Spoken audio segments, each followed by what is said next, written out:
예, 오늘은 함께 읽은 말씀 가지고 사랑하는 성도 여러분 이런 제목으로 마지막 주일 예배이죠. 우리가 성무영신 예배가 있지만 2024년에 드리는 마지막 주일 예배에 오신 여러분을 환영하고 축복합니다. 설교를 막 뭘 할까 기도하고 고민하다가 한 3편을 써놓고 그 중에 결국 제가 선택한 말씀은 오늘 사랑하는 성도 여러분, 하나님 앞에 성도로 사는 것은 큰 복입니다.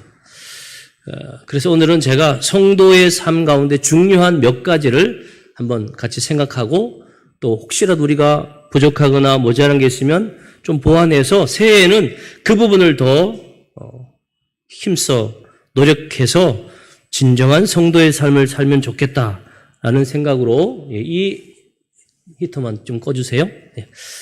첫 번째 성도의 의무이며 또 큰 축복은 예배입니다. 뭐라고요? 예배. 뭐니 해도 성도가 성도라는 것을 인정하고 또 드러내는 것은 예배예요. 예배 안 드리면 하나님 못 만난다? 그건 아니에요. 하나님은 늘 어디나 같이 하시지만 그러나 하나님은 예배를 통해서 우리를 만나주시고 또 그 예배 가운데 말씀하시고 예배 가운데 우리를 먹이시고 예배 가운데 우리를 회복하시고 예배 가운데 우리로 능력 있게 하시고 지혜롭게 하시고 온전케 하신다고 약속해 주셨어요. 그러니까 하나님께 나아가 예배하는 것은 성도에게 특권이에요. 특권. 이 특권을 누리지 못할 때 우리 영혼은 핍절해요. 육체의 삶은 예배하고 상관없이 잘 될 수 있습니다. 그러나 예배를 드리지 못하는 성도의 삶, 그 영혼은 계속 메말라 가는 것이죠.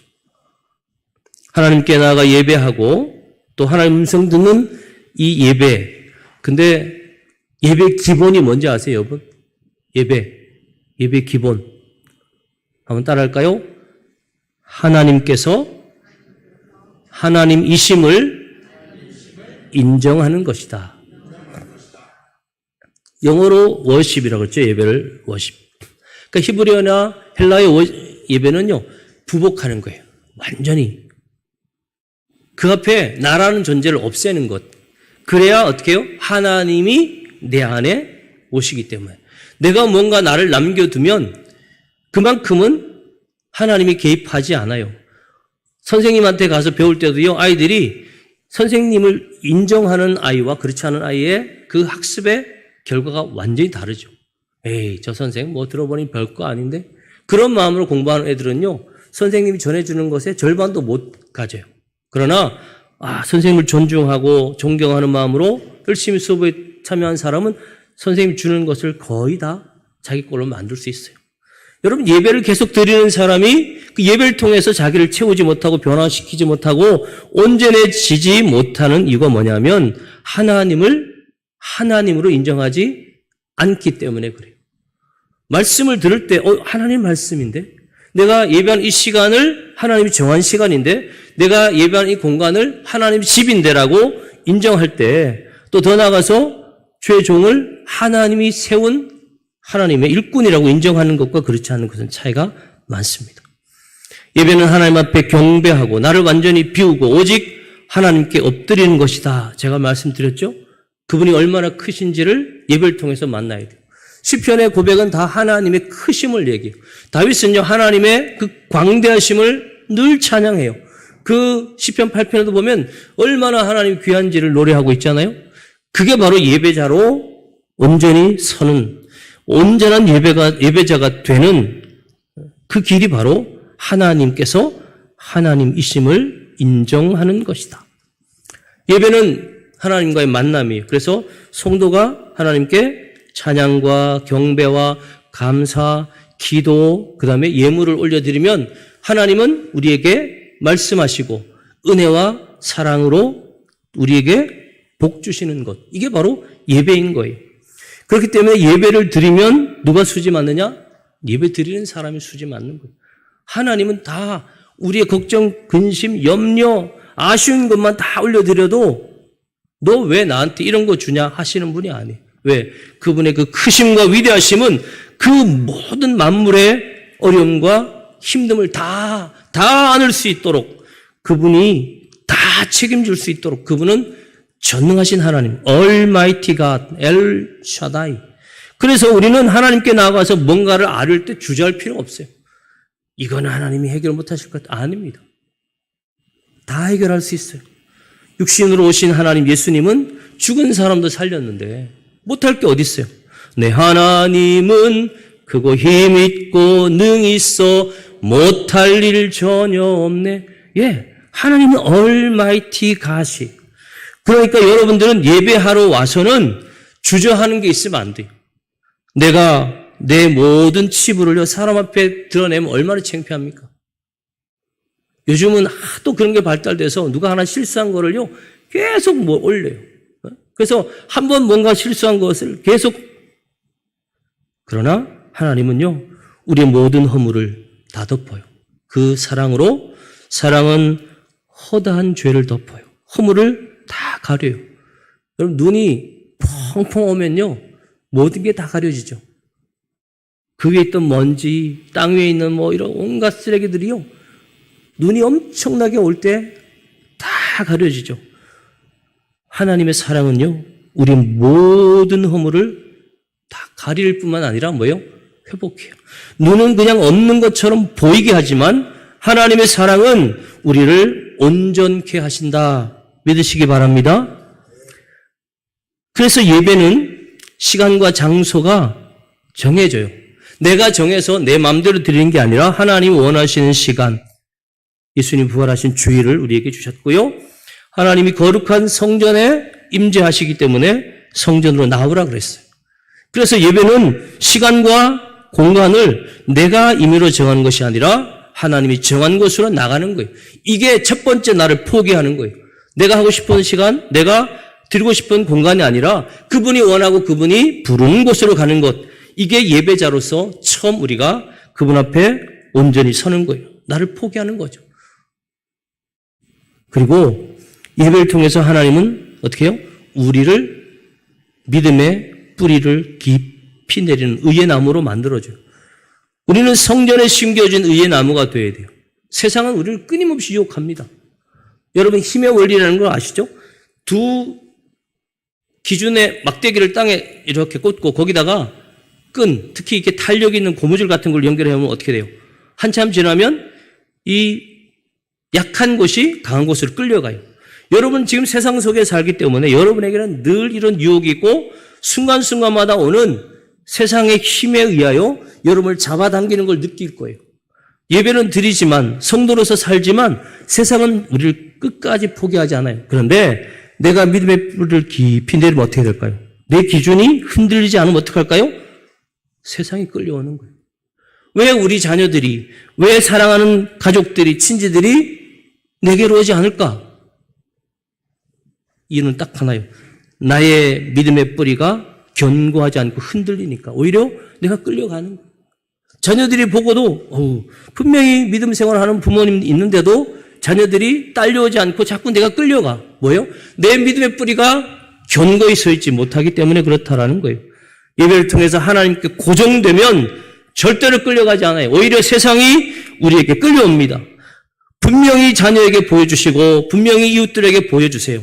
나는 예배에 목숨 걸었다. 나는 예배를 너무너무 소중히 여긴다. 이걸 자녀들이 알아야 돼요.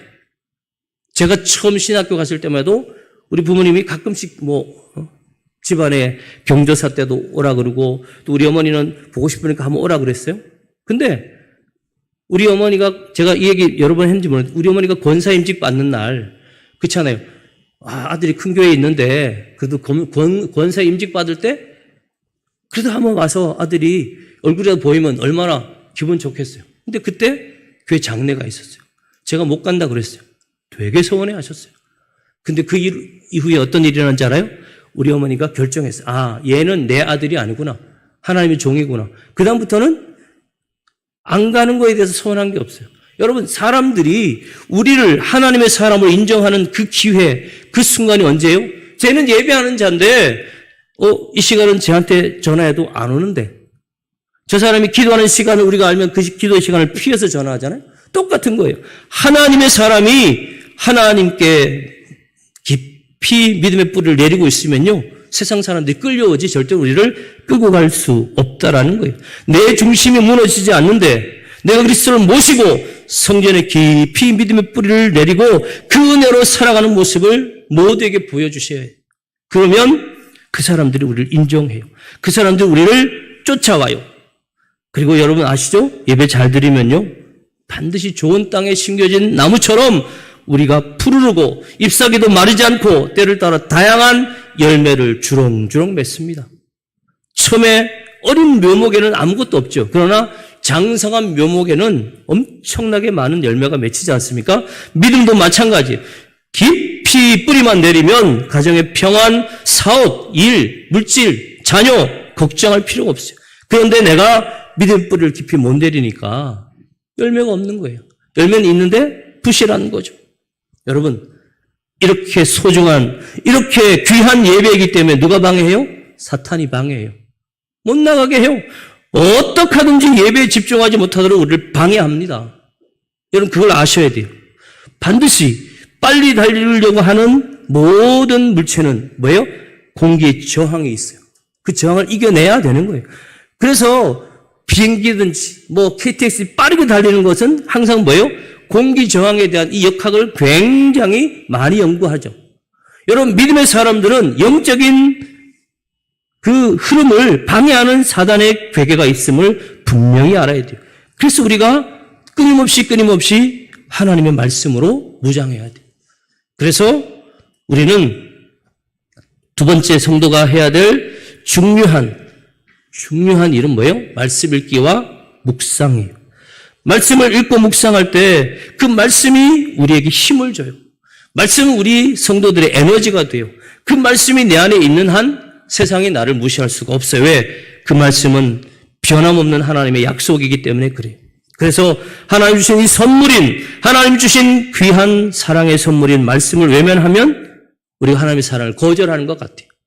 아주 사랑하는 사람이 편지를 써줬는데 안 보는 것과 똑같은 거죠. 계속. 그리고 그 말씀은 우리가 잘 아는 대로 뭐예요? 하나님의 사람으로 온전하게 하며 모든 선한 일을 행하는 능력을 갖추게 해준다 그랬어요. 이 말씀이 부족하니까 온전하지 못하고 그 말씀이 내 안에 채워져 있지 않으니까 선한 일을 하다가도 중도에 포기하고 점점 세상의 일들을 자꾸 쫓아가게 된다라는 것이죠. 여러분, 성경 읽기에 대한 성경의 말씀들을 쭉 읽어보면 반드시 뭐가 따라오는지 아세요? 자녀에게 부지런히 가르치라 그래요. 성경은요, 말씀을 묵상하는 사람은 절대로 혼자 하지 말라 그래요. 가정에다가 문설주에도 인방에도 다 신명기 6장을 제가 읽어드릴게요. 오늘 내가 내게 명하는 이 말씀을 너는 마음에 새기고 내 자녀에게 부지런히 가르치며 집에 앉았을 때든지 길을 갈 때든지 누워있을 때든지 일어날 때든지 이 말씀을 강론할 것. 계속해서 그 말씀을 입으로 얘기하라는 거예요. 또 너는 그것을 내 손목에 메어 기호를 삼고 미간에 붙여 표를 삼고 내 집 문설주와 바깥문에 기록해라. 그리고 이 훈계를 듣지 않는 자녀들은 어떻게 하라고요? 초달, 채찍으로 때려도 된다고 성경은 말해요. 잠언 23장 아이를 훈계하지 아니하려고 하지 말라. 채찍으로 그를 때릴지라도 그가 죽지 아니하리라. 내가 그를 채찍으로 때리면 그의 영혼을 수월 지옥에서 구원한다고 말해요. 말씀을 가르치는 것에 절대로 예외가 없어요. 이런 상태니까 안 되고 저러니까 안 된다. 이게 결국 그 아이를 끊임없이 수월로 나아가게 만드는 것이죠. 여러분 기억하십시오. 말씀은 하나님 우리에게 주신 가장 삶의 완전함, 우리를 온전케 하고 우리를 능력 있게 하고 우리를 선한 일을 할 수 있는 사람을 만들어준다고 얘기했어요. 그러니까 여러분 새해는 이 말씀 읽기, 묵상에 더욱 힘써 나아가시길 바랍니다. 셋째로 믿음으로 감사함으로 드리는 기도가 성도의 삶에는 늘 끊임없이 있어야 돼요. 아무것도 염려하지 말고 다만 모든 일에 기도와 간구로 너희 구할 것을 감사함으로 하나님께 아뢰라 그랬죠. 여러분 성도는 끊임없이 하나님 앞에 기도하고 간구할 수 있는 특권을 가졌어요. 그렇잖아요? 자녀는 엄마한테 아빠한테 늘 전화해서 자기가 원하는 걸 당당하게 말하죠. 하나님의 자녀이면서 불구하고 계속 하나님 앞에 아무 말도 안 하고 있는, 하나님 모르시지 않지만 성경은 네가 나한테 그래도 기도해야 한다라고 해요. 기도를 통해서 우리가 하나님 앞에 아뢰는 그 과정에 꼭 필요한 게 뭐예요? 믿음으로. 아무리 기도해도 믿음 없는 사람들은 기도의 효력이 나타나지 않아요. 여러분 가끔 그런 거 경험하시죠? 기도했는데도 왜 결과가 더 나빠? 믿음이 없으니까요. 그 안에 믿음을 키우는 과정이 분명히 필요해요. 그래서 하나님은 때로 우리의 기도를 들으시긴 하지만 늦춰서 듣죠. 왜요? 네가 그 상황만 낫는 게 아니라 질병이나 지금 볼 때 물질적인 관계적인 어려움만 낫는 것은 의미가 없다는 거예요. 왜? 또다시 그렇게 될 가능성은 끊임없이 있으니까. 그러니까 그 기도의 과정 속에 네가 뭘 키워라? 믿음을 키워라. 그리고 그 안에 감사함을 담아 기도하라. 그렇게 말하고 있습니다. 여러분 믿음으로 감사함으로 드리는 기도는 하나님이 들으신다 그랬어요.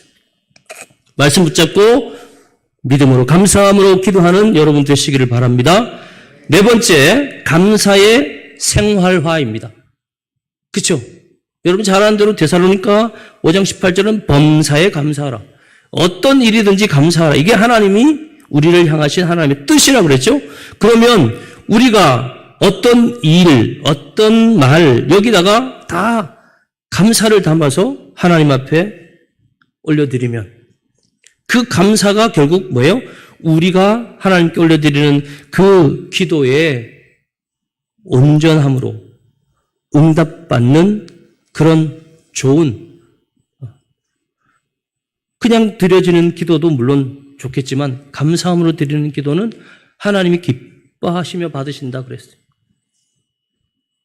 골로새서 2장 7절 그 안에 믿음의 뿌리를 박으며 세움을 받아 교훈을 받은 대로 믿음에 굳게 서서 감사함을 넘치게 하라. 오늘 내가 할 수 있는 게 없어요. 내 지금 상황이 너무 좋지 않아요. 그렇다고 우리는 보통 포기하죠. 그러나 여러분 사업하는 사람이나 뭔가 목표를 가지고 나가는 사람들 보세요. 심지어요. 좋은 아이템이 있으면 뭐예요? 빚져서라도 투자하죠. 근데 하나님께 감사하는 데는 그렇게 하는 사람이 거의 없어요. 나의 미래를 바꿀 수 있는 이 감사를 어떻게 해요? 할 수 있는 것, 아니 심지어 그것보다 훨씬 더 줄여서 감사하는 거예요. 하나님은 인색한 감사는 받지 않는다고 그랬어요.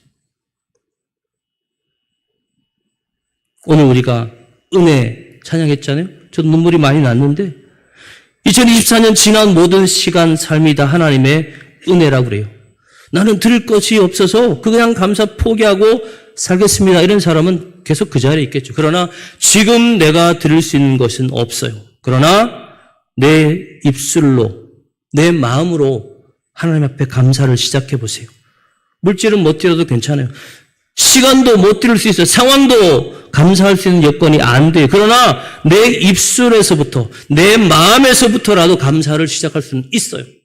이것조차 하지 않으면서 하나님 저는 감사 못해요. 아니, 우리의 심령의 완악함으로 우리 입술에서 감사가 안 나오는 거예요. 여러분 할렐루야 하면요 아멘 하는 사람이 다일 것 같죠? 아니, 하나님 앞에 찬양하는 것조차도요 감사가 있는 사람과 없는 사람은 다르죠. 여러분 입술에서부터 마음에서부터라도 오늘 감사를 한번 시작해 보세요. 그렇게 되면 나중에는 물질로, 몸으로, 시간으로 섬기고 감사하게 되는 날 반드시 올 줄 믿습니다. 여러분의 미래를 변화시킬 수 있는 첫 걸음 뭐예요? 내게서 감사가 시작되는 순간입니다. 다섯 번째, 감사와 감격으로 감당하는 봉사와 섬김입니다. 내가 봉사할 수 있어서 너무 감사합니다. 얼마나 좋은 감사고 얼마나 좋은 봉사와 섬김입니까? 여러분 작은 교회 있으면 본의 아니게 맡겨진 일이 많죠. 저도 참 힘들 때가 많아요. 지난주처럼 막 앰프가 문제가 있고 이런저런 어려움이 생기면 내가 다 모르는 일인데 그러나 여러분 또 바꿔보면 어때요? 내가 큰 교회 있을 때는 그저 내가 하는 일이 지엽적이었어. 몇 가지만 하면서도 하루를 지났어. 그런데 지금은 이것도 저것도 다 생각하고 그것에 대해서 내가 알아가고 또 그것들을 위해서 내 시간과 정성을 쓴다. 얼마나 감사해요. 다른 큰 교회 있으면 여러분 중에는 그냥 예배만 드리는 썬데이 크리스찬이 많을 거예요. 근데 생명샘이 있다 보니까 하는 일이 너무 많아. 그러면 어떤 사람은 왜 나는 일이 이렇게 많아? 작은 교회라서 내가 너무 힘들어. 이렇게 생각하는 사람도 있는가 하면 반대로 내가 여기 있으니까 일도 하네. 내게 이런 일을 맡겨주셔서 너무 감사합니다. 감사합니다. 봉사할 수 있는 건강, 시간, 상황 주신 하나님께 감사와 감격으로 봉사하고 섬겨 나갈 때 하나님께서 기쁘게 받으시고 한없는 은혜와 복을 더하실 줄 믿습니다. 마지못해 하는 봉사가 되지 않도록 주의해야 돼요. 또 나의 자랑이 되는 섬김과 봉사가 안 되도록 늘 겸손으로 허를 동이라 그랬어요. 감사와 감격으로 봉사하며 나아갈 때 하나님은 여러분에게 하나님의 은혜와 복으로 하나님 주시는 무한한 은혜와 복으로 채워주신다라고 말씀하셨어요. 먼저 그 나라와 그 일을 구하라. 그리하면 이 모든 것을 너에게 더하시리라. 사랑하는 자여, 악한 것을 본받지 말고 선한 것을 본받으라. 선을 행하는 자는 하나님께 속하고 악을 행하는 자는 하나님을 배웁지 못하였느니라. 요한 3서 11절에 있어요. 오늘 제가 요한 3서 2절을 읽었죠. 여러분 다 아시는 그 말씀. 마지막으로 여러분에게 이 축복이 있기를 바랍니다. 한동안 순복음에서 조영기 목사님 너무 많이 쓰니까 사람들이 이제는 좀 식상하다. 그러나 여러분 정말 성도가 받을 가장 최고의 복의 엑기스가 바로 여기 있죠. 사랑하는 자여, 내 영혼이 잘됨 같이 내가 범사에 잘되고 강건하기를 내가 간구하노라. 아멘. 기도하겠습니다. 하나님 아버지, 올 한 해 동안 예배할 수 있게 하셔서 감사합니다. 말씀 읽고 묵상하고 또한 믿음으로 감사함으로 기도하게 하셨고 감사를 생활하게 하셨고 감사와 감격으로 봉사하고 섬기게 하신 것을 감사합니다. 우리 성도들 새해에도 이 귀한 5가지를 잘 감당할 수 있도록 성령이여 함께 하시고 우리의 모든 삶, 하나님께서 받으시는 삶, 하나님께서 함께 하시는 삶, 하나님께서 복 주시는 삶 되게 하시고 세상의 어떤 힘에도 끌려가지 않도록 믿음 위에 굳게 서게 하여 주옵소서. 예수님 이름으로 기도하옵나이다. 아멘.